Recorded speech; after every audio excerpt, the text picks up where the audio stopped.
Yes, जब हमारा tax का सफ़र शुरू होता है उससे पहले good afternoon everyone. Good afternoon.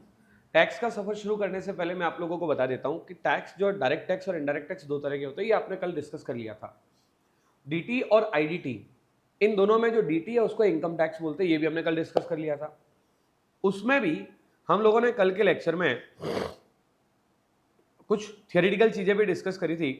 जैसे जैसे हमने देखा था एक वर्ड होता है टैक्सो। टैक्सो का मतलब होता है एस्टिमेट, और वहीं से ये वर्ड निकला है। फिर हमने उसको कुछ रेशनल देखे थे कि जब टैक्स आ गया तो टैक्स किस काम आने वाला है, ये भी हमने डिस्कशन किया था। जब उसके बाद में हमने टैक्स के कुछ फीचर्स देखे थे कि टैक्स है कंपल्सरी है, सर्टेन है, इकोनॉमी, कन्वीनियंस, फ्लेक्सिबल, ये सब चीजें टैक्स अच्छे टैक्स में होनी चाहिए। फिर हमने बताया था कि टैक्स जो स्ट्रक्चर है उसके आर्टिकल नंबर 265 में लिखा हुआ है, कॉन्स्टिट्यूशन के आर्टिकल नंबर 265 में लिखा हुआ है कि अगर किसी भी व्यक्ति को टैक्स लेना है ना, तो कोई टैक्स लिवाई नहीं कर सकता जब तक कि लॉ की अथॉरिटी में ये बताया हुआ ना हो। तो लॉ की अथॉरिटी के लिए हमने पढ़ा था शेड्यूल, है ना, शेड्यूल पढ़ा था, और शेड्यूल नंबर 7 में पढ़ा था कि 3 तरह की लिस्ट होती है। ठीक है, तो यूनियन लिस्ट जो है वो किसकी बात करती है, वो बात करती है सेंट्रल गवर्नमेंट से रिलेटेड लॉ की, है ना। स्टेट लिस्ट जो है किसकी बात करती है, यूनियन लिस्ट किसकी बात करती है, अगेन यूनियन लिस्ट किसकी बात करती है, सेंट्रल गवर्नमेंट के पावर की। स्टेट लिस्ट किसकी बात करती है, स्टेट लिस्ट से रिलेटेड पावर की। और कॉन्करेंट लिस्ट किसकी बात करती है, मिक्स की बात करती है। ये तीनों मिला के शेड्यूल 7 में लिख रखा है। बोलो यस सर कि नो सर। आज से हम इसके आगे प्योरली इनकम टैक्स के ऊपर डिस्कशन करना शुरू कर देते हैं कि इनकम टैक्स में हमें किस तरह से चीजों को पढ़ना है। ठीक है, तो इनकम टैक्स की अगर प्योरली बात करें तो मैं आपको बता देता हूं, हम इसमें इनकम टैक्स एक्ट पढ़ने वाले हैं। क्या पढ़ने वाले हैं, इनकम टैक्स एक्ट। इसके साथ साथ हम इनकम टैक्स के रूल्स भी पढ़ने वाले हैं। इनकम टैक्स एक्ट कब आया था, 1961 में। इनकम टैक्स रूल्स कब आए थे, 1962 में। तो पहले तो हमें देखना है इनकम टैक्स एक्ट, फिर हमें देखना है इनकम टैक्स रूल्स, और जैसा कि हम पहले भी डिस्कस कर चुके हैं, हमें फाइनेंस एक्ट भी पढ़ना है। अब अगर फाइनेंस एक्ट की बात करें तो फाइनेंस एक्ट हमें हमेशा न्यू और अमेंडेड पढ़ना होता है। तो अभी जो अपना बैच चल रहा है इसमें मैं जो फाइनेंस एक्ट लेने वाला हूं वो लेने वाला हूं फॉर फाइनेंस एक्ट 2025। और अगर फाइनेंस एक्ट 2025 की बात करें तो अपन फाइनेंस एक्ट की वजह मैं आपको डायरेक्टली बताता हूं, हम लोग पढ़ने वाले हैं असेसमेंट ईयर 25-26 के लिए, जिसको हम लोग बोलते हैं प्रीवियस ईयर 24-25 के लिए। अगर कोई बच्चा अगर ऐसा है जो दिसंबर 26 या जून 26 की तैयारी कर रहा है, वो भी ये बैच अगर देखता है तो उसके लिए दिक्कत वाली बात नहीं है, क्योंकि उसको सिर्फ 2-3 क्लास अमेंडमेंट की देखनी पड़ेगी। बाकी दिसंबर 25 के लिए तो अपन डेडिकेटेडली ये क्लास कर ही रहे हैं। ठीक है, तो वैसे देखा जाए तो हमें फाइनेंस एक्ट भी पढ़ना होता है। उसके अलावा रूल्स रेगुलेशंस, सर्कुलर नोटिफिकेशन,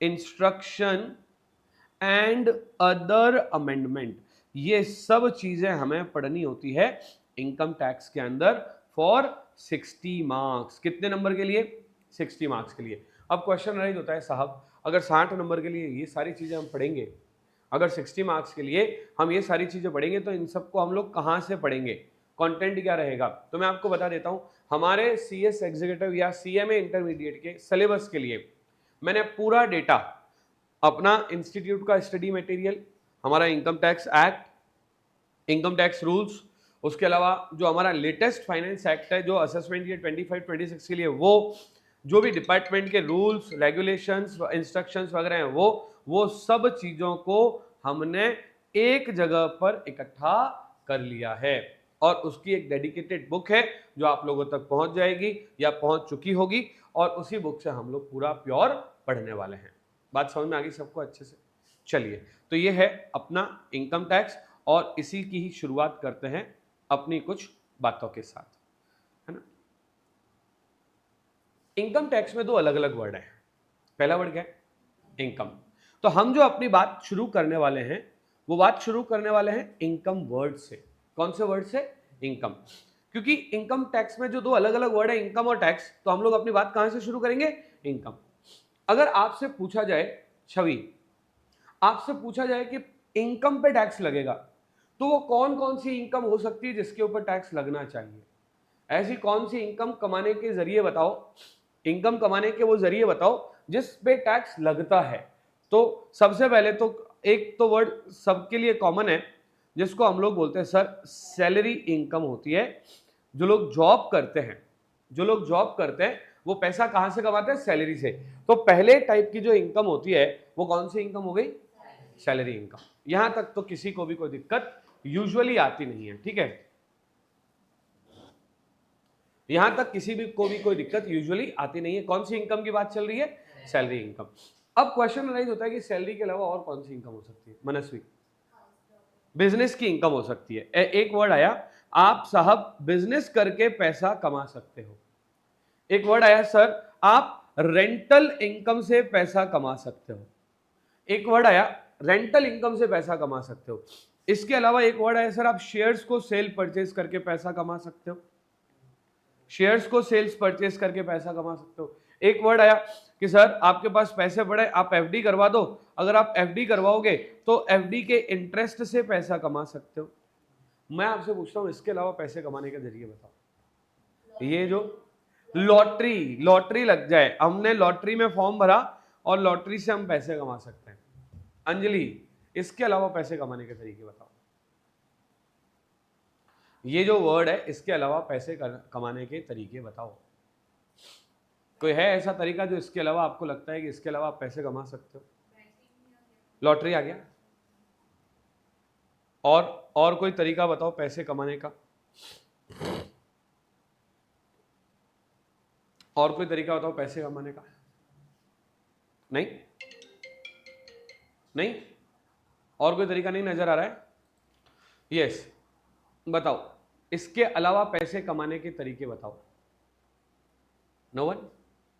कोई तरीका? मैं जो काम कर रहा हूं पढ़ाने का, ये जो पढ़ा रहा हूं ये पैसे कमाने का तरीका नहीं है। तो मैं जो पढ़ा रहा हूं ये मेरा क्या है? बिजनेस है या प्रोफेशन है?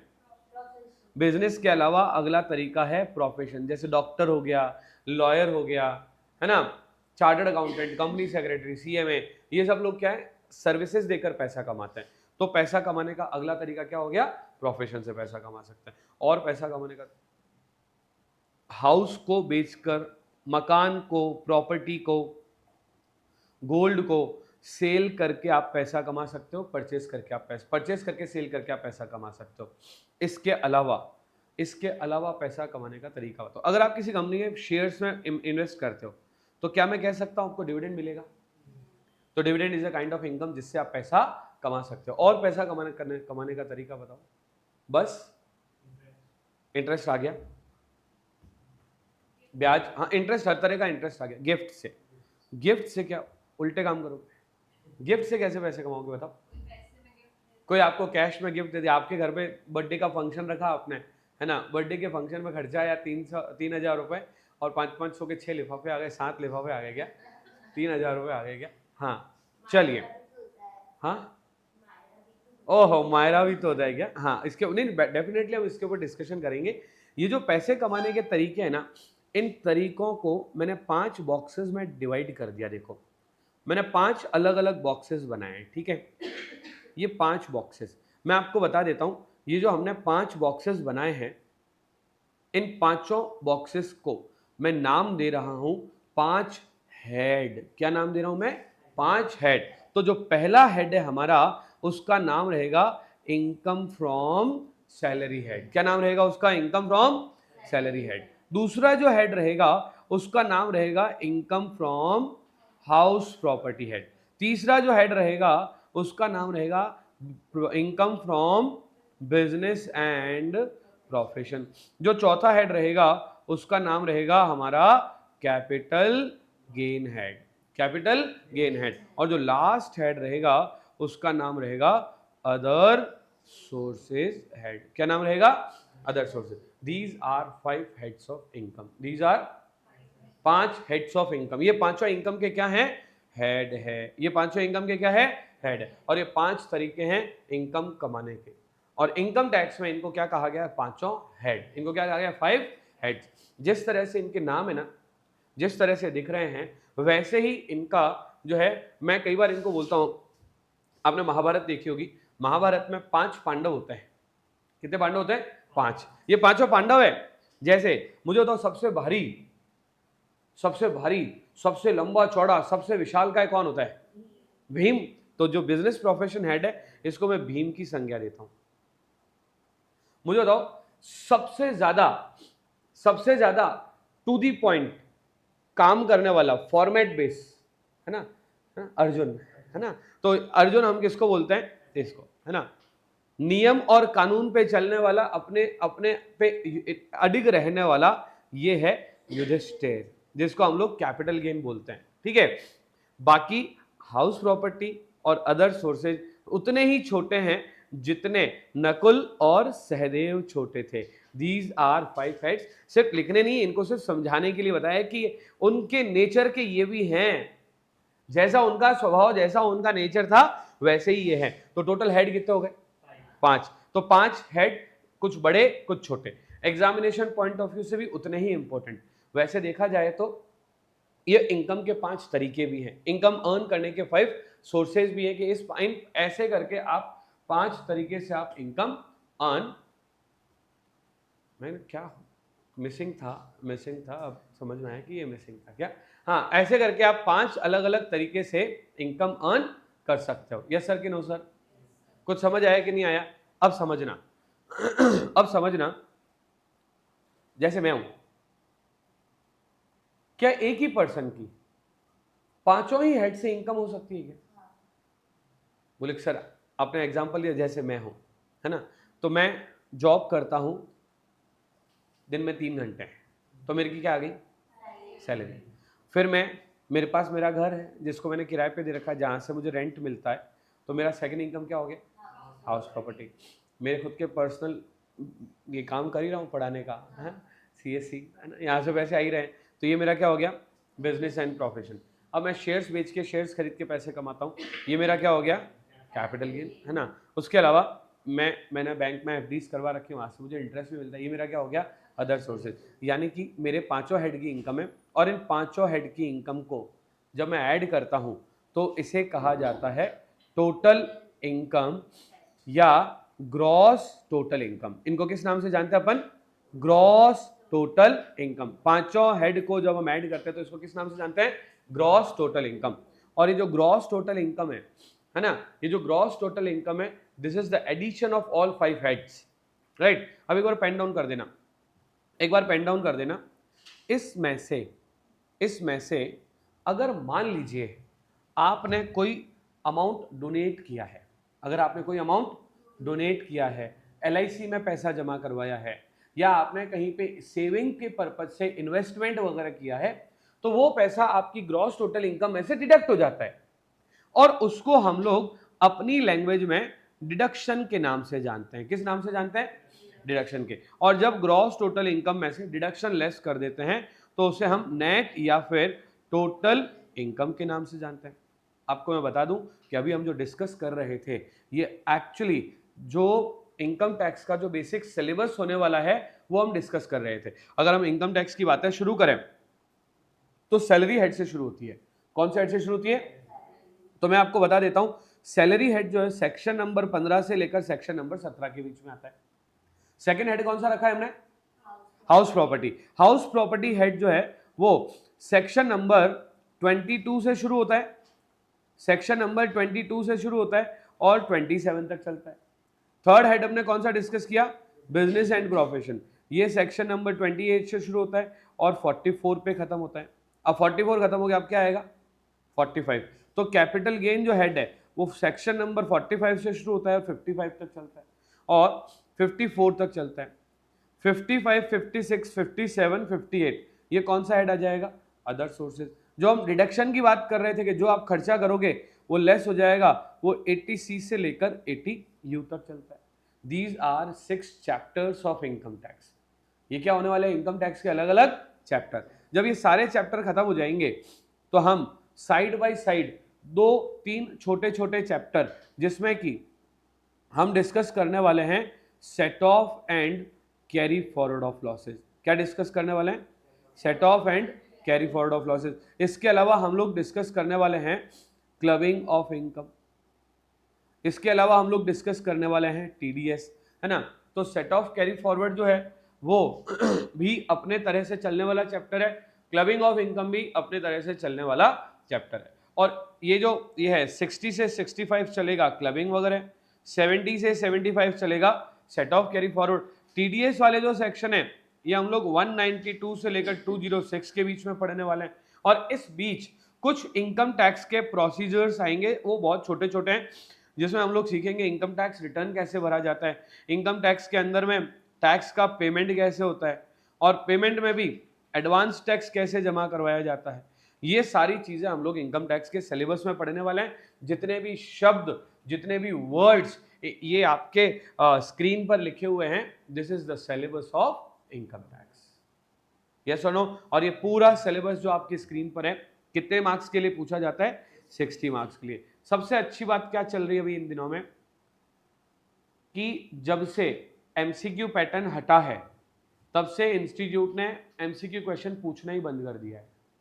एक भी क्वेश्चन मल्टीपल चॉइस का इंस्टीट्यूट नहीं पूछ रहा है। होता क्या है, हमारा जो आईसीएस है ना, वो गवर्न होता है मिनिस्ट्री ऑफ कॉर्पोरेट अफेयर्स से। मिनिस्ट्री ऑफ कॉर्पोरेट अफेयर्स यानी कि जो कंपनी मामलात मंत्रालय है, उनका कहना है कि आपको एक बात हमेशा ध्यान रखनी है, हर 5 साल में सिलेबस चेंज करना है। जैसे 2017 था, फिर आया 2023, 22 वाला सिलेबस वही 22-23 से शुरू हुआ। तो अभी जो सिलेबस चल रहा है 2022 चल रहा है ना, तो ये सिलेबस चलेगा 23 में स्टार्ट हुआ है, 23, 24, 25, 26, 27।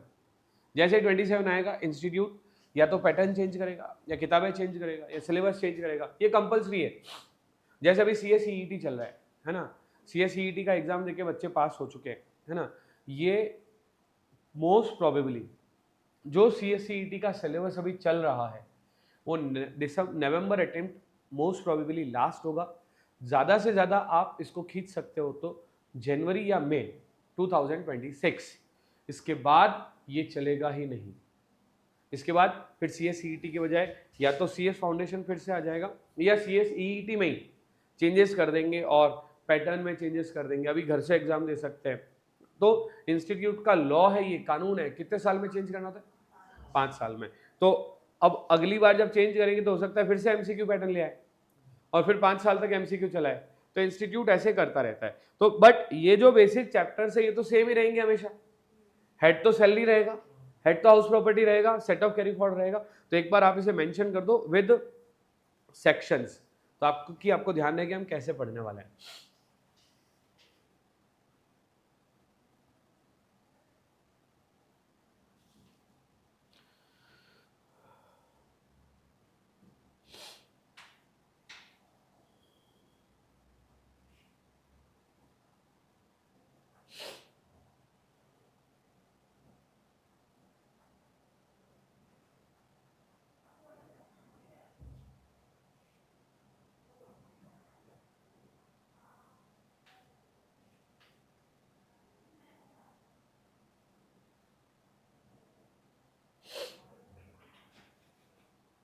आ जाओ, अच्छा, गुड आफ्टरनून, बैठो, आगे आ जाओ ना, इधर जगह पड़ी थी। अब इतना लेट आए हो, 3 बजे तक तो खत्म हो जाएगा। अच्छा, मैंने गूगल लोकेशन नहीं भेजी आपको? तो क्यों घूमे? अच्छा, बढ़े आगे, फिर जाओगे कैसे? तो अभी तो 3 बजे तो वापस छुट्टी हो जाएगी, 3 सवा 3 तक। तो दोस्त का टाइम है ना, तो वो फोन वगैरह अटेंड करने के चक्कर में 15 मिनट तक बैच ही नहीं स्टार्ट कर पाया, पता है। मैं पहले आमीन, फिर उसको। अब आज कल से ध्यान रखना, ठीक है। चलें आगे बढ़े, नोट कर लिया आप लोगों ने? ठीक है। तो कुल मिला के अगर सिलेबस की बात करें तो इस तरह से आपका सिलेबस मूव होने वाला है। इन सबसे पहला क्वेश्चन ये अराइज होता है कि टैक्स लगना किस पे चाहिए। The first question is tax लगे किस पे। जैसे जैसे पहली बात तो आपने वर्ड तो पढ़ा इनकम टैक्स, इनकम से लेकर टैक्स कैलकुलेशन तक हम लोग वर्ड तक पहुंच गए, इनकम से लेकर टैक्स कैलकुलेशन तक हम पहुंच गए। जो टैक्स लग रहा है, जो टैक्स लगना चाहिए, वो किस पे लगना चाहिए, किस तरह के पर्सन पे टैक्स लगाया जाए, द मेन क्वेश्चन इज। एक पानी का लोटा भी रख देना तेज सिंह। जैसे ये चाय लेके आया अभी 5वीं रोड चौराहे से, अच्छी मिलती है ना, वहां से चाय आई। चाय बेचने वाला, मुझे नहीं पता रोज की कितनी चाय बेच पाता होगा या क्या कर पाता होगा। मेरा तो डायरेक्ट आपसे क्वेश्चन है चार्मी, कि उस चाय वाले पे टैक्स लगना चाहिए कि नहीं लगना चाहिए? लगना चाहिए।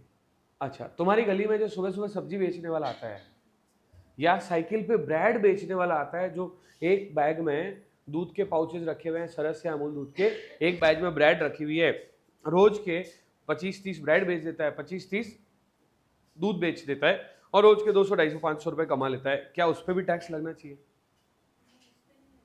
देखा, इसको लग रहा है वो गरीब है, बट उसको ये नहीं पता कि उसकी फैक्ट्री है जिसमें उस पर्सन के पास रोज के 2-2.5 हजार ब्रेड बनती है, और 2-2.5 हजार थैलियां बेचता है। वो खुद 25-30 बेच रहा है, बाकी उसके दूसरे हॉकर्स बेचते हैं। अब उसमें लगना चाहिए क्या? बात चेंज हो गई ना, है ना? 1 मिनट में बदल गई चार्मी। क्या क्यों बदली? क्योंकि इसको ऐसा लगा पहले वाला गरीब था, दूसरे वाला अमीर था। तो गरीब और अमीर के बीच की जो खाई है ना, ये इनकम टैक्स से डिसाइड करता है ना। आज की तारीख में इनकम टैक्स लगता है वो पर्सन, 1 मिनट रुको, मैंने वर्ड क्या यूज किया, वो पर्सन जिसकी इनकम 12 लाख से ज्यादा है, वो न्यू टैक्स रेजिम में टैक्स पे करता है। लेकिन दूसरी ओर वो पर्सन जो ओल्ड टैक्स रेजिम में है, तो उसके लिए 5-2.5 लाख रुपए की लिमिट है। बोले सर कुछ समझ में नहीं आ रहा, एक तरफ 2.5 लाख, एक 5 लाख। ये सारी बातें मैं अभी नहीं डिस्कस करके थोड़े समय बाद में डिस्कस करूंगा, और अभी सिर्फ इतना सा कह रहा हूं कि टैक्स जो है वो पर्सन की इनकम पे डिपेंड करता है। तो मैंने वर्ड यह यूज किया, किसकी इनकम पे? पर्सन की, है ना। अंजलि कौन सी स्कूल से पढ़े हो आप? मयूर चौपासनी स्कूल, बहुत बड़ी स्कूल है मयूर चौपासनी। आज की तारीख में मुझे ऐसा लगता है कि डीपीएस और वगैरह टाइप की जो स्कूल्स होती है उसको टक्कर देने वाली स्कूल है, और महंगी भी है। मेरा क्वेश्चन ये कि मयूर चौपासनी स्कूल जो साल के 2-2, 2.5 लाख रुपए बच्चों से फीस ले रहे हैं, और एक साल में 2-2, 3-3 हजार बच्चे पढ़ा रहे हैं, जो करोड़ों रुपए की रिसिप्ट है, करोड़ों रुपए की रिसिप्ट में लाखों का खर्चा है और करोड़ों की कमाई है। माई क्वेश्चन इज, क्या ऐसी मयूर चौपासनी स्कूल पे टैक्स लगना चाहिए कि नहीं लगना चाहिए? एजुकेशन है, दे तो एजुकेशन रही है, पर एजुकेशन देने वाली स्कूल पे टैक्स लगना चाहिए कि नहीं लगना चाहिए? बोले सर स्कूल पे कैसे टैक्स लगेगा क्या? पर वो भी तो बिजनेस कर रही है, पर उसके लोग बिजनेस कर रहे हैं, उनके, हाँ स्कूल की इनकम पे टैक्स लगना चाहिए, हाँ स्कूल की इनकम पे टैक्स लगना चाहिए। मनस्वी, कोई बिजनेस चला रहा है तो उसको टैक्स तो नहीं पड़ेगा। इन सब बातों का जवाब भी इस चैप्टर के एंड तक आपको मिल जाएगा, है ना। तो यहाँ पे जो टैक्स लग रहा है ना, पहले इसमें 2 बातें हैं। पहली बात है पर्सन, और दूसरी बात है उसकी इनकम। तो पहले आज जो हम डिस्कस कर रहे हैं वो क्या डिस्कस कर रहे हैं, कौन कौन से पर्सन पे टैक्स लगेगा। फिर हम डिस्कस करेंगे वो पर्सन कितनी इनकम कमाए तो टैक्स लगेगा, this is matter of fact, बाद में डिस्कस करेंगे। तो पहले हम लोग क्या बोल रहे हैं, पर्सन कौन होता है। पहले हम क्या डिस्कशन कर रहे हैं, पर्सन कौन होता है। अब हेडिंग लगाएंगे पर्सन। और अमीन से मैं पूछना चाहूंगा, पर्सन की डेफिनेशन याद है? नहीं याद है। गौरांग याद है? बताओ। इंडिविजुअल, इंडिविजुअल लिख दिया मैंने, और बोलो। आर्टिफिशियल पर्सन, और बोलो। बॉडी कॉर्पोरेट, और बोलो। कंपनी एलएलपी, और बोलो। इंस्टीट्यूशन, और बोलो। यस, चलो ठीक है, मैं बता देता हूं इनकम टैक्स में पर्सन की डेफिनेशन क्या होती है। इनकम टैक्स में पर्सन की डेफिनेशन में 7 लोग आते हैं। कितने लोग आते हैं? 7। फर्स्ट है इंडिविजुअल, दूसरा है फर्म, तीसरा है कंपनी, चौथा है एचयूएफ। दैट मीन्स इन 4 लोगों पे तो टैक्स लगेगा ही लगेगा। लेकिन अगली बात पता है क्या है, टैक्स तभी लगेगा टैक्स तभी लगेगा जब ये सर्टेन लेवल से ज्यादा इनकम कमा रहे हो। ऐसा नहीं कि टैक्स लगेगा, टैक्स लगेगा, बट कब लगेगा? जब ये सर्टेन लेवल से ज्यादा इनकम कमा रहे हो। तो पहले क्या हो गया? इंडिविजुअल। दूसरा क्या होगा? तीसरा क्या हो गया? कंपनी। चौथा क्या हो गया? एचयूएफ। इन चारों पे टैक्स लगेगा। पांचवा बोलो ना, अंजलि बोलो बोलो। Very good. AOP BOI, इसकी फुल फॉर्म है Manasvi association of person, association of person. BOI की फुल फॉर्म है बॉडी ऑफ, बोलो ना, body of individual. Yes sir कि नो सर? Yes sir. तो ये तो नॉर्मली हो गया। अब इसके अलावा 6 नंबर पे आता है local authority, local authority. And 7th number पे आता है आपका आर्टिफिशियल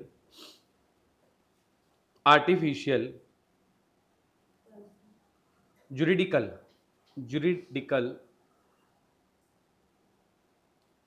पर्सन। अब मेरी बात को गौर से सुनना, ये 7 लोगों की इनकम पे टैक्स लगाया जाता है। मैंने क्या बोला? इनकम टैक्स हम लोग मैं पहले भी 2-3 बार बोल चुका हूं, फिर से एक बार बोलता हूं, income tax is not an isolated study, it is a combined study. जब तक इनकम टैक्स में बहुत सारे चैप्टर्स कवर नहीं हो जाते तब तक हम इनकम टैक्स को फाइनलाइज कर ही नहीं सकते। तो इनकम टैक्स आइसोलेटेड स्टडी नहीं है, कैसी स्टडी है? Combined study. तो समझना, individual, firm, company, HUF, AOP, BOI, local authority और आर्टिफिशियल जुरिडिकल पर्सन, ये 7 लोग मिलकर पर्सन बनाते हैं। इन पर्सन में से किस पर्सन पे टैक्स लगना है, किस पर्सन पे टैक्स नहीं लगना है, इट डिपेंड्स ऑन इनकम। और सुनो मेरी बात, अभी तक बात यहां पर खत्म नहीं हुई है। इनकम भी कहां पे कमाई हुई है, इंडिया में कि फॉरेन में? अभी तक भी बात खत्म नहीं हुई है। इनकम कितनी कमाई है, कम की ज्यादा, ज्यादा है तो कितनी ज्यादा है, किस रेट पे टैक्स लगेगा। अच्छा एक और बात, इंडिविजुअल पे, फर्म पे, कंपनी पे, एचयूएफ पे, सब पे अलग अलग रेट से टैक्स लगता है। तो जैसे जैसे हम आगे बढ़ते जाएंगे एक एक करके परतें खुलती जाएगी। तो अभी हमने सिर्फ क्या डिस्कस किया है? पर्सन की डेफिनेशन। इफ पर्सन की डेफिनेशन में सबसे पहले हम डिस्कशन करते हैं इंडिविजुअल क्या। मैं और आप, हम सब इंडिविजुअल है। इंडिविजुअल आजकल 3 तरह के होता है, मेल, फीमेल और ट्रांसजेंडर ना। 3 तरह के होते हैं, मेल, फीमेल और ट्रांसजेंडर। डे बिफोर, कुछ समय पहले तक ट्रांसजेंडर को इनकम टैक्स की डेफिनेशन में लाया नहीं गया था, लेकिन धीरे धीरे ट्रांसजेंडर को भी जिस तरह से राइट्स मिल रही है उस तरह से लाइबिलिटीज भी क्रिएट हो रही है। सेकंड नंबर पे फर्म। अब फर्म क्या होता है? Partnership firm. और फर्म क्या होती है? एलएलपी। तो 2 तरह की फर्म हो गई, एक तो क्या हो गई? पार्टनरशिप फर्म, दूसरी क्या हो गई? Limited liability partnership. ये तो क्लियर है, लिखवाऊं या ठीक है? कंपनी, कंपनी क्या होती है? Private company, public company, OPC, Indian company, foreign company. तो ये सारी कंपनीज पे टैक्स लगना है। फिर HUF, full form Hindu undivided family, Hindu undivided family. Bharat में 2 तरह के पर्सनल लॉ है, हिंदू लॉ और मुस्लिम लॉ। तो हिंदू लॉ में धंधा करने का एक तरीका है कि पूरा परिवार, संयुक्त परिवार जिसको अपन बोलते हैं, मिलकर एक बिजनेस कर रहा है।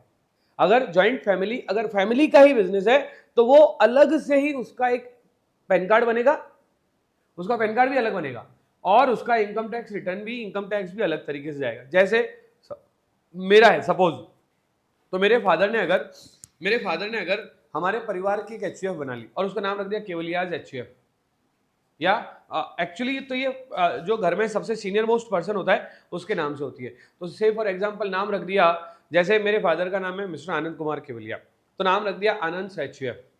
इस तरह से एचयूएफ क्रिएट करके भी आप बिजनेस कर सकते हो। और एचयूएफ भी एक सर्टेन अमाउंट से ज्यादा अगर पैसा कमाती है तो उसकी इनकम पे भी टैक्स लगाया जाता है। नेक्स्ट है लोकल अथॉरिटी। नेक्स्ट क्या है? बोलना पड़ेगा, नेक्स्ट क्या है? Local authority. Now what is the meaning of local authority? Very good. जो जैसे हमारी म्युनिसिपैलिटी होती है, म्युनिसिपल बोर्ड या म्युनिसिपल लेवल पे जो डेवलपमेंट अथॉरिटीज होती है उसको लोकल अथॉरिटी कहा गया है। जैसे जोधपुर में म्युनिसिपल बोर्ड है, नहीं म्युनिसिपल कॉर्पोरेशन है, नगर निगम है, और जोधपुर के लिए अलग से जो यूआईटी डिपार्टमेंट है उसका नाम है Jodhpur development authority, JDA. Jaisalmer छोटा शहर है तो वहां पे जैसलमेर डेवलपमेंट अथॉरिटी नहीं, वहां पे यूआईटी है। UIT is a type of government organisation जो लोकल लेवल पे काम करता है। कैसे काम करता है? लोकल लेवल पे। इसके अलावा ये जो फौजी वगैरह नहीं होते हैं, इनका एक बोर्ड बना हुआ था जिसको बोला जाता है कैंटोनमेंट बोर्ड। क्या बोला जाता है? ये भी लोकल अथॉरिटीज होती है। तो एक तो कैंटोनमेंट बोर्ड हो गए, आप चाहो तो साथ साथ लिख सकते हो, इंडिविजुअल में कुछ लिखने की जरूरत नहीं है, फॉर्म में दो लिख लो, एलएलपी एंड पार्टनरशिप फॉर्म। ठीक है, एचयूएफ का तो एचयूएफ हिंदू अनडिवाइडेड फैमिली हो गई। लोकल अथॉरिटी में लिख दो म्युनिसिपल कॉरपोरेशन या म्युनिसिपल बोर्ड और सिटी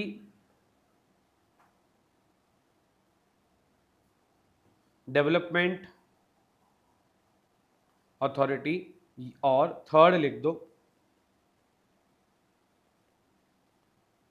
कैंटोनमेंट बोर्ड। थर्ड लिख दो कैंटोनमेंट बोर्ड। थर्ड लिख दो कैंटोनमेंट बोर्ड।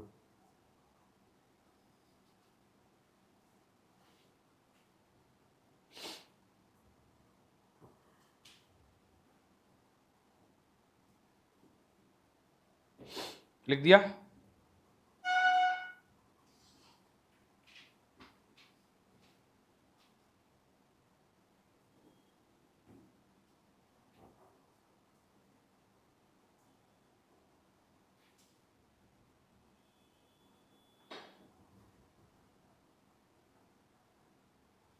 चलो, लोकल अथॉरिटी लिख दिया। अब बात करते हैं आर्टिफिशियल जुरिडिकल पर्सन की, है ना। What is the meaning of artificial juridical person? ऐसा कोई भी पर्सन जो ऊपर 6 में नहीं आ रहा है लेकिन वो कहीं ना कहीं रजिस्टर्ड है। जैसे अपन ने एग्जाम्पल लिया था अभी स्कूल का, स्कूल जो है कहीं ना कहीं रजिस्टर्ड होती है। जैसे मैं जोधपुर की बात कर सकता हूँ अभी, महेश शिक्षण संस्थान के अंदर माहेश्वरी पब्लिक स्कूल है, सुमनी कॉलेज है, महेश पब्लिक स्कूल है, महेश स्कूल है, सोनलाल मनियार एसएमएस स्कूल है, और गोवर्धन लाल काबरा जो बीएड कॉलेज है वो है। एक संस्था है महेश शिक्षण संस्थान जिसके अंडर में रजिस्टर्ड बहुत सारी स्कूल्स है। जैसे हमारे ब्राह्मण समाज का पुष्टिकर स्कूल है ना, सुमेर पुष्टिकर स्कूल है ना, जयनारायण व्यास पुष्टिकर कॉलेज है। ठीक वैसे ही माली समाज का नीचे सुमेर महिला स्कूल और महाविद्यालय वगैरह भी है। तो ये संस्थाओं में रजिस्टर्ड स्कूल होती है। वैसे भी कोई अगर इंडिया में अगर कोई स्कूल खोल रहा है तो कोई ना कोई ट्रस्ट या ऑर्गेनाइजेशन खोल के उसके अंडर में रजिस्टर्ड करेगा। कोई कंपनी खोल के डायरेक्टली स्कूल्स वगैरह कम स्टार्ट करते हैं, जिनका प्रॉफिट मोटिव होता है, फिर वो कंपनी भी खोल देते हैं कि एजुकेशनल इंस्टीट्यूशन चलाना चाह रहे हैं, राइट। तो ये सब जो किसमें कवर होंगे? आर्टिफिशियल जुडिकल पर्सन में। मैं आपको एक और लाइव एग्जांपल बताता हूँ। रातानाड़ा गणेश जी का मंदिर है, आप गए मंदिर में, है ना, मंदिर में जाके हाथ जोड़े कि हे भगवान मुझे इस बार पास करवा देना, है ना, मुझे इस बार पास करा देना, मैं आपको 500 रुपए का कैश लिफाफा चढ़ाऊंगा। गजानन जी खुश, ऐसे फूल गिर गया नीचे, है ना, वो गिरता है ना उसमें फिल्मों में। पास हो गए, पास हो गए। डील क्या हुई थी, कॉन्ट्रैक्ट क्या हुआ था? तुम मुझे पास कराओ, मैं तुम्हें पैसे दूंगा, राइट। अब तुम वहां गए, 500 रुपए तुमने चढ़ाए। क्या गजानन जी के पास गए या किसी ट्रस्ट के पास गए या पुजारी जी के पास गए? डिपेंड्स, अलग अलग बात है। या पुजारी जी के पास जाएंगे, ट्रस्ट के पास जाएंगे। इन बोथ दी केसेस भगवान के पास नहीं गए हैं, या तो किसी ट्रस्ट के पास गए हैं या फिर किसी पुजारी के पास गए हैं। वो उनकी इनकम है। अगर वो ट्रस्ट है तो, अगर कोई ट्रस्ट है इन केस, तो वो ना तो इंडिविजुअल है, ना फर्म है, ना कंपनी, ना एचयूएफ है, ना एओपी है, ना और लोकल अथॉरिटी। तो किसमें कवर होगी? आर्टिफिशियल जुरिडिकल पर्सन में। ठीक है, जैसे आपकी जोधपुर यूनिवर्सिटी है जेएनवीयू, दिल्ली यूनिवर्सिटी नाम सुन रखा है, डीयू, जेएनवीयू, है ना, और भी जेएनयू खुद भी जो जवाहरलाल नेहरू यूनिवर्सिटी, जेएनयू दिल्ली, ये सब यूनिवर्सिटीज हैं। ये यूनिवर्सिटी ना तो इंडिविजुअल है, ना फर्म है, ना कंपनी है, ना एचयूएफ, ना एओपी, ना बीओआई, ना लोकल अथॉरिटी है। तो ये किस में कवर होंगे? Artificial juridical person. पता है जितनी भी यूनिवर्सिटी होती है ना, जितनी भी यूनिवर्सिटी होती है, सब में एक कॉमन बात होती है। क्या कॉमन बात होती है? इन सारी यूनिवर्सिटी की एक कॉमन बात है। क्या कॉमन बात है? ये अपने अलग एक्ट में रजिस्टर्ड है। अभी आपको अगर पता हो तो जोधपुर यूनिवर्सिटी, जयनारायण व्यास यूनिवर्सिटी के सारे पेंशनर्स जो हैं वो स्ट्राइक पर बैठे हैं पिछले 54 दिनों से। कल कल जो है वो उन्होंने एक बैनर छपवा के लगाया था, गुरु पूर्णिमा के अवसर पर गुरुजन सड़कों पर, है ना। क्या मतलब था इसका कि उनको पेंशन नहीं मिल रही है 2-3 महीने से। अब स्टेट गवर्नमेंट जो है वो बोलती है तो ऑटोनोमस बॉडी है, जेएनयू जो ऑटोनोमस बॉडी है, जोधपुर यूनिवर्सिटी ऑटोनोमस बॉडी है, अपनी अपनी पेंशन की व्यवस्था खुद करे। जेएनयू बोलती है कि हमारी फीसें इतनी कम है कि हम सैलरीज भी नहीं दे पा रहे अपने लेक्चरर्स को और स्टाफ को या अपने एम्प्लॉयज को, हम कैसे देंगे। तो फाइनली अभी चर्चाएं चल रही है, जो सरकार है वो कह रही है कि हम कुछ सोच रहे हैं आपस में, अगले 2-4-5 दिन में आपस में बातचीत हो जाएगी और सरकार 100-200 करोड़ रुपए का फंड दे देगी कि इससे अगले कुछ समय तक आप पैसे दे दो।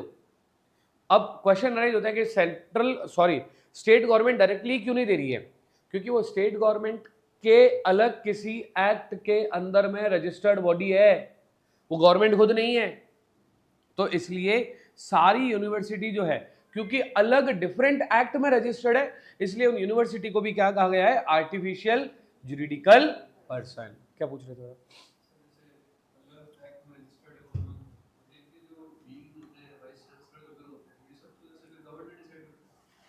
ये उस एक्ट में लिखा हुआ है, यूजीसी का जो एक्ट है ना, यूजीसी के जितने भी एक्ट है उसमें क्या लिखा है, जितनी भी यूनिवर्सिटीज होगी उनके चांसलर जो है वो सिर्फ और सिर्फ कौन होंगे, राज्यपाल, जो शहर के राज्यपाल है, और वाइस चांसलर जो है वो स्टेट गवर्नमेंट देगी। अब ऐसे तो इनके अंदर जो अकाउंटेंट बैठे हैं, इनके अंदर जो अकाउंटेंट बैठे हैं वो अकाउंटेंट भी स्टेट गवर्नमेंट देती है। इनके अंदर जो क्लर्क वगैरह बैठे हैं, जो स्पेशलाइज होते हैं, जो कंप्यूटर ऑपरेटर वगैरह, वो भी कौन देती है, स्टेट गवर्नमेंट। तो ये इसीलिए इसको ना कंफ्यूज्ड सिस्टम कहा गया है। जो यूनिवर्सिटी इतनी कंफ्यूज सिस्टम है कि जब अधिकारों की बात आती है तो लेक्चरर्स और वाइस चांसलर अपनी मर्जी चलाते हैं, जब मर्जी आती है तब एग्जाम रख लेते हैं, हॉस्टल की फीस चेंज कर देते हैं, हॉस्टल प्रीमाइसेस कैंपस सब अपनी मर्जी से चलाते हैं। बजाय इसके जब लाइबिलिटीज की बात आती है तो यूनिवर्सिटी बोलती है हम तो क्या करें, हमारे पास तो कुछ है ही नहीं, हम तो गरीब हैं, ये वो काम चल रहा है। यही ये देखो, अभी तक क्या मोदी जी है ना, उनकी नज़र में 3 चीज़ें आई नहीं है। एक तो यूनिवर्सिटीज़, भारत का सबसे ज़्यादा भ्रष्टाचार यूनिवर्सिटीज़ के अंदर है। सेकंड नंबर पे रेवेन्यू डिपार्टमेंट, जिसमें पटवारी, रेवेन्यू इंस्पेक्टर, ये वाले सब लोग होते हैं। तीसरे नंबर पे नगर निगम और ये वाली बॉडीज, है ना। जीएसटी डिपार्टमेंट करप्शन फ्री होना शुरू हो गया, इनकम टैक्स डिपार्टमेंट तो कब से करप्शन फ्री हो चुका है। आपको जान के हैरानी होगी कि इनकम टैक्स डिपार्टमेंट में पहले सबसे ज़्यादा लोग जॉब करना चाहते थे। एसएससी का जो फॉर्म भरता था वो अपनी टॉप लिस्ट में लगता था इनकम टैक्स। पिछले कुछ सालों से मैं खुद इनकम टैक्स डिपार्टमेंट में लेक्चर लेने जाता हूँ, जो वहाँ पे इनकम टैक्स ऑफिसर्स वगैरह बन गए हैं, उनको 11th-12th की अकाउंट्स पढ़ाने के लिए जाता हूँ। मेरे साल के कुछ घंटे उनको दे रखे हैं, तो उनकी भी स्पेशलाइज ट्रेनिंग होती है कि साल में 20 घंटे की ट्रेनिंग करनी है, तो उसमें से 5 घंटे आपको अकाउंट्स पढ़ाया जाएगा। तो एक बार जब हम लोग चौथे 5वें दिन जब मेरी विदाई होनी होती तब तक फ्रेंडली हो जाते हैं, तो बोले सर एक समय था जब ऐसा लगता था कि income tax department high revenue department है जिसमें फुल कमाई है। अब जब से 2017-16 में मोदी जी सीए इंस्टीट्यूट गए और वहाँ पे सीए इंस्टीट्यूट में चीफ गेस्ट बने थे, और पहली बार ऐसा हुआ था कि जहाँ मोदी जी गए हैं और मोदी जी के जाने के बाद जिन्होंने मोदी जी को बुलाया वो भयंकर गालियाँ दे रहे हैं, और पूरी फ्रेटर्निटी गालियाँ दे रही है। क्योंकि मोदी जी का सिस्टम है, पता है क्या, वो जब भी कहीं जाते हैं ना, तो जब रास्ते में होते हैं तो उसकी पूरी फील्डिंग सेट कर लेते हैं कि क्या क्या हो रहा है। अगर जैसे जोधपुर में मोदी जी आए थे तो ना, भाषण में उन्होंने सीधा मिर्ची बड़ा और गुलाब जामुन बोल दिया था, है ना। मतलब क्योंकि वो सब पूछ के जाते हैं कि यहाँ के लोग किस चीज़ से अट्रैक्ट होंगे, तो यहाँ के लोग अट्रैक्ट होंगे मिर्ची बड़ा शब्द से, क्योंकि यहाँ पे खाने पीने वाले लोग हैं, खाउन खंडे, है ना। तो मोदी जी जैसे सीए इंस्टीट्यूट गए तो रास्ते में जो जा रहे थे कि सीए इंस्टीट्यूट है, सीए लोग जो पैसे बचाने के लिए इनकम टैक्स डिपार्टमेंट से लाइजनिंग करते हैं, लाइजनिंग करके और इनकम टैक्स कम भरवाते हैं, और लाइजनिंग करके इनकम टैक्स कम भरवाते हैं, और जो रहा हुआ पैसा है वो इनकम टैक्स डिपार्टमेंट के ऑफिसर को खा जाते हैं। तो इसमें 2 जने कमा रहे हैं, तो सीए और एक डिपार्टमेंट के ऑफिसर। मोदी जी ने कहा ठीक है डन, वहाँ पहुँचे, और पहुँचने के बाद में उन्होंने कहा ध्यान कान खोल कर सुन लो, जो टैक्स की चोरी करवाएगा उसको सलाखों के पीछे भेजा जाएगा। वो दिन और उसके बाद में 30 दिन के अंदर अंदर इतना बड़ा बदलाव आया डिपार्टमेंट इनकम टैक्स में कि जो अपील करते थे, अपील मतलब मैं हाईएस्ट बात बता रहा हूं, जो अपील भी होती है वो भी ऑनलाइन। आप सोच के देखो, सामने कौन मजिस्ट्रेट बैठा है, सामने कौन जज बैठा है, वो वकील को पता ही नहीं है। वकील मतलब सीए। तो डील किससे करेगा? जैसे मेरा केस है इनकम टैक्स का, ओपन हुआ, ओपन होने के बाद मुझे पता ही नहीं है सामने बैठा कौन है, क्योंकि मैं भी कोर्ट से चल रहा हूं, डिपार्टमेंट भी कोर्ट से चल रहा है। फैसले के टाइम पता चलता है अच्छा राजस्थान वाला एसएससी था, झारखंड वाला ऑफिसर था, और 3-4 पेशियों में तो मामला ही खत्म हो जाता है। सेटिंग होने के सारे ही झगड़े, सेटिंग तो हो ही नहीं सकती है। जैसे सपोज सबसे पहले मैं अपना इनकम टैक्स रिटर्न भरूंगा, इनकम टैक्स रिटर्न भरने के बाद मेरे को नोटिस आएगा, तो इनकम टैक्स रिटर्न का जो नोटिस आ रहा है वो भी ऑनलाइन आ रहा है, नोटिस का जो जवाब जा रहा है वो भी ऑनलाइन जा रहा है। मान लो उस नोटिस के जवाब में मेरे को ज्यादा टैक्स भरना पड़ रहा है, तो उसके लिए मैं अपील करूंगा, वो भी कैसा हो रहा है? ऑनलाइन। तो जब सामने कोई है ही नहीं तो पैसे खिलाओगे किसको? ब्राइब दोगे किसको? रिश्वत दोगे किसको? सब खत्म कर दिया डिपार्टमेंट 2017 के बाद में। It is happening nowadays. तो इनकम टैक्स डिपार्टमेंट जो हाई अर्निंग डिपार्टमेंट था, हाईली करप्टेड डिपार्टमेंट था, अब वो पूरी तरह से साधारण डिपार्टमेंट हो गया है। तो मैं फिर से आपको लेके चलता हूं पर्सन की डेफिनेशन में। तो पर्सन की डेफिनेशन सबसे पहले हमने क्या लिया था? इंडिविजुअल। फिर हमने क्या लिया? फिर क्या लिया? फिर क्या लिया? फिर क्या लिया? सॉरी ये नहीं लिया अभी तक। फिर क्या लिया? Local authority. और फिर क्या लिया? Artificial judiciary. अब एओपी और बीओआई क्या होता है, इसको समझाना मेरे लिए थोड़ा सा टफ है, क्योंकि ये प्रैक्टिकल लाइफ में बड़ा मुश्किल है। एओपी की फुल फॉर्म बोलो, एसोसिएशन ऑफ, कुछ पर्सन मिल गए, कुछ पर्सन्स मिल गए। अरे पर्सन में तो सब आ रहे हैं, पर्सन इंडिविजुअल है, चूएफ एओपी में, ये मिल के अगर एसोसिएशन बना रहे हैं तो इसको क्या बोलेंगे? जैसे सपोज कि जोधपुर हैंडीक्राफ्ट एसोसिएशन। अब हैंडीक्राफ्ट की दुकानें इंडिविजुअल की होती है या पार्टनर्स भी होते हैं, है ना? हैंडीक्राफ्ट के जो शोरूम्स होते हैं इंडिविजुअल खोलते हैं, पार्टनर्स भी खोलते हैं, दोनों, या इंडिविजुअल खोलते हैं, पार्टनरशिप फॉर्म होती है, या कंपनी भी होती है, कंपनी भी होती है, एलएलबी भी होती है। तो अगर मान लो हैंडीक्राफ्ट की 4, 5, 10, 15, 20, 50 फैक्ट्री है एक एरिया में, उन्होंने मिलकर एक एसोसिएशन बना दिया, तो वो एसोसिएशन ऑफ पर्सन होगा या बॉडी ऑफ इंडिविजुअल होगा? बजाय इसके हम सब ने सीएससी स्टूडेंट यूनियन, अब सब कौन है आप लोग? ये जो बनेगा इसको हम लोग किस नाम से जानेंगे? इन दोनों का असेसमेंट और इन दोनों का टैक्सेशन दोनों एक जैसे ही चलता है, तो ये दो वर्ड थे एओपी और बीओआई। समझ आया? यस सर कि नो सर? Yes sir. एक और वर्ड मुझे आप लोगों को आज बताना था। पहले मैंने क्या समझाया आपको? पर्सन। किसमें? बॉडी ऑफ इंडिविजुअल, बिल्कुल बॉडी ऑफ इंडिविजुअल। ठीक है, चलो आ जाओ। अब हम लोग डिस्कस करते हैं दो अलग अलग शब्दों में। पहला वर्ड है असेसमेंट ईयर। पहला वर्ड क्या है? Assessment year. दूसरा वर्ड है प्रीवियस ईयर। ये दो वर्ड डिस्कस कर लेते हैं, इसके बाद हमारा काम खत्म हो जाएगा आज का। ठीक है, दो अलग अलग वर्ड है। पहला वर्ड क्या है? Assessment year. दूसरा वर्ड क्या है? Previous year. तो वो साल, ये बहुत इंपॉर्टेंट बात है और बहुत इंपॉर्टेंट लेक्चर है, अच्छे से समझना। वो साल जिसमें हम पैसा कमा रहे हैं। फिर से एक बार, क्या बोला मैंने? वो साल जिसमें हम पैसा कमा रहे हैं उसको कौन सा साल बोलेंगे?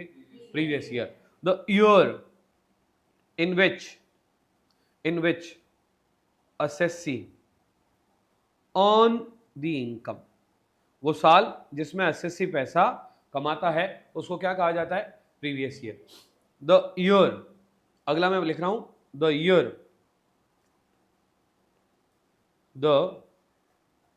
ईयर in which assessee पे या फिर assess the tax is known as assessment year। वो साल जिसमें assessee assess करता है या पे करता है उसको कौन सा ईयर कहा जाता है? assessment year। तो आपको दो बातें समझाई, पहला कौन सा ईयर? प्रीवियस ईयर, और दूसरा कौन सा year? Assessment year. Previous year वो ईयर है जिसमें हमने अर्न करा है, असेसमेंट ईयर वो ईयर है जिसमें हमने टैक्स पे करा है। फिर से एक बार, प्रीवियस ईयर वो ईयर है जिसमें हमने इनकम अर्न करी है, असेसमेंट ईयर वो ईयर है जिसमें हमने टैक्स पे किया या फिर असेस किया। एक बार सोच के देखो इसको, जैसे अभी मैं आज की तारीख में पढ़ा रहा हूँ आपको, ठीक है, अभी कुछ बच्चे ऑनलाइन आ गए हैं, कुछ बच्चे फेस टू फेस पढ़ रहे हैं, और ऐसा करके मेरी आज एज ऑन डेट इस पर्टिकुलर बैच से 2 लाख की कमाई हो चुकी है। कितनी कमाई हो चुकी है? अब एक बार आप सोच के देखो कि अगर मैं अब इसके बाद अगर मैं अब आज से ही अगर मैं आज से ही ये सोचूं कि मेरी इनकम खत्म हो गई है, 2 लाख से ज्यादा नहीं बढ़ेगी, क्या ये सच है गलत बात है? हो सकता है अभी जब रिजल्ट आएगा तो और बच्चे आ जाए, फिर अगला CA-CET होगा और बच्चे आ जाए, ऐसा करके और बच्चे इकट्ठे होते जाए। ये ऐसा कब तक होता रहेगा? जब तक साल चल रहा है। तो जब मुझे पता ही नहीं है कि मैंने इस साल में अर्न कितना करना है, तो मैं टैक्स कैसे पे करूंगा? तो जब मैं पूरा साल खत्म हो जाएगा, जब पूरा साल खत्म हो जाएगा उसके बाद मैं टैक्स पे करने जैसा बनूंगा। तो अभी साल चल रहा है, तो जब साल चल रहा है उसको हम प्रीवियस ईयर बोलते हैं। क्या बोलते हैं? और तुम लोग उस जमात के अंतिम लोग हो जिनको ये डेफिनेशन पढ़ाई जा रही है, क्योंकि अगले साल से ये सब कॉन्सेप्ट खत्म होकर डायरेक्ट टैक्स कोड जो नया इनकम टैक्स में बदलाव आ रहा है नेक्स्ट ईयर से, उसमें ये सब चीज़ें खत्म हो गई है। ये प्रीवियस ईयर और असेसमेंट ईयर का झगड़ा ही खत्म कर दिया इन्होंने। आप लोग तो ऐसे बोले हाँ नॉर्मल लग रहा है, मेरे ऊपर क्या बीतेगी वो सोचो। पहले तो मुझे पढ़ना पड़ेगा, दूसरा मुझे अपने नोट्स में चेंजेस करने पड़ेंगे, तीसरा मुझे उसके लिए पूरा अपडेट होकर बताना पड़ेगा, एकदम एक एक चीज तुमको पढ़ाने से पहले मुझे पढ़ना पड़ेगा। आप सोच के देखो, इसीलिए मैंने आपको कल या परसों बोला था, it is very glamorous subject है ना, युवा सब्जेक्ट है, ब्यूटीफुल सब्जेक्ट है, कभी खत्म नहीं होने वाला सब्जेक्ट है ना। इसकी जो खूबसूरती है टैक्स की वो कभी खत्म नहीं हो सकती। मैं CAFM पढ़ाता हूँ, है ना। अगर मैं कॉर्पोरेट अकाउंटिंग और फाइनेंशियल मैनेजमेंट के लेक्चर 2022 के रिकॉर्ड किए हुए, जिसमें मैंने कभी साल नहीं बोला हो, और मैं आज सेल करना चाहूँ मैं कर सकता हूँ। आज तक कोई बदलाव नहीं आया है ना। पहले भी क्वेश्चन भी रूटा बूटा का चलता था ना, आज भी रूटा बूटा भी क्वेश्चन चल रहा है ना। सोहन मोहन का क्वेश्चन पहले भी था और आज भी सोहन मोहन का क्वेश्चन वही है। कई तो ऐसे हो गए जिसमें आंसर भी याद हो गए। कभी कैलकुलेशन करते हुए बच्चा होता है ना 3,27,538, वापस से चेक कर 3,16,000 आएगा ना, आंसर तक रटी जाए। इसमें ऐसा नहीं है, इसमें हर साल नया पढ़ाना पड़ता है, हर साल नया पढ़ना पड़ता है, हर अटेम्प्ट में नई रिकॉर्डिंग करनी पड़ती है। तो समझना प्रीवियस ईयर हमारे लिए कौन सा है? 2024-25, और हमारे लिए असेसमेंट ईयर कौन सा है? 2025-26। यस सर कि नो सर? तो आप लोगों को जो पढ़ना है वो कौन से असेसमेंट ईयर के लिए पढ़ना है? 2025-26 के लिए। कौन से प्रीवियस ईयर के लिए पढ़ना है ना, जिसका पहला चैप्टर है रेजिडेंशियल स्टेटस, जिसे हम स्टार्ट करेंगे कल से। सर कल से भी शायद ना स्टार्ट हो, अभी बेसिक टर्मिनोलॉजी चल रही है ना, बट टर्मिनोलॉजी मोस्ट प्रोबेबली खत्म होगी। कल से हम लोग अपने फर्स्ट चैप्टर का first part residential status start करेंगे। Thank you so much, bye bye.